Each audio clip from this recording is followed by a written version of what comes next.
In the US, your credit score isn't just a number, it's your financial reputation. Whether you want to buy a car, rent an apartment, or get approved for a credit card, your credit score plays a huge role.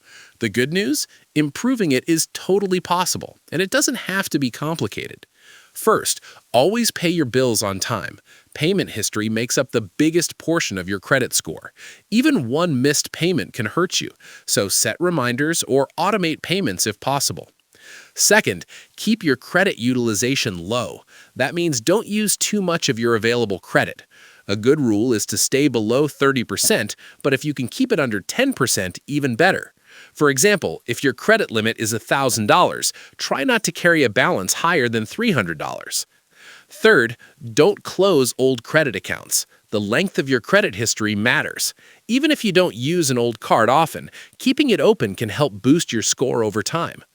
Next, limit hard inquiries.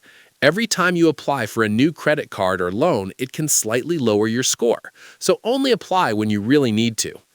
Also, check your credit report regularly. You're allowed to get a free report every year, and it's important to make sure there are no errors or fraudulent accounts.